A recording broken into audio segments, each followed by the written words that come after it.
Margins is a week-long immersion during spring break. Guadalupe Homeless Project! Got it! How many people are coming? 60! Yeah.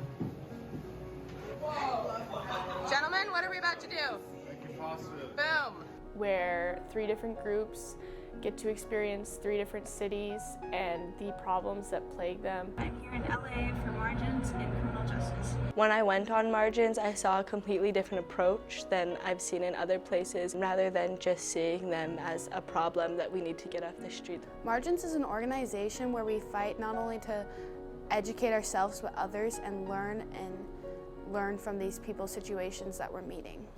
A future of people committed to actionable, tangible change. I would say it's like a family. A community of people who want to do good. I never feel as fulfilled and excited for the future as when I'm in a room full of people, especially young people, that care about this world and the people living on it as much as I do. It's so exciting to see all of us listen and collaborate to provide new ideas on how we might improve the world.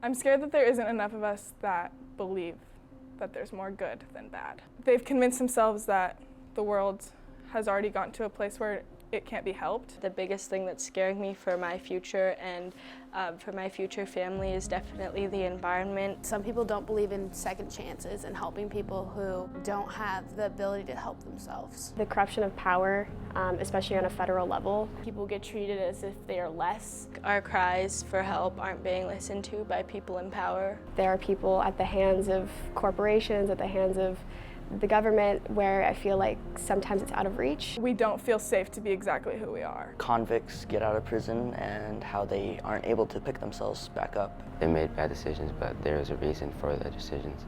These people, they were supposed to be in prison for life. They were sentenced to life. They were supposed to die there. There's injustices between the rich and the poor. The dehumanization of a lot of people. People are kind of boxed into a stereotype, and that prevents people from getting to know each other. People tend to make them a problem that they don't have to deal with, or it's not their problem. And I think that if it's a problem in our country, then it's a problem for all of us.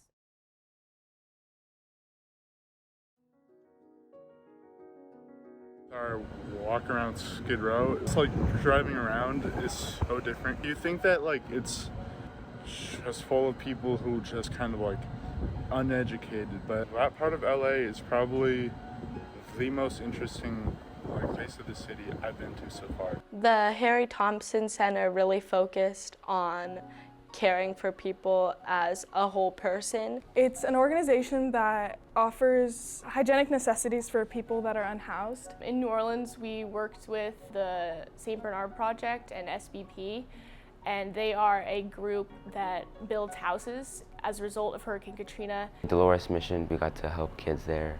They were really nice and kind of showed how the teachers and students really were connected with each other. And we just finished touring ARC, which stands for the Anti-Recidivism Coalition. Homeboy Industries is an organization that's spreading the light and showing people that they can do good after being previously incarcerated. At Canonical Farms, I mean, we got to see people working on the farm and being able to garden, listening to their rituals and prayers, and also how that they're trying to help improve the land. To be able to rehabilitate other people who are not only in prison, but who are getting out of prison.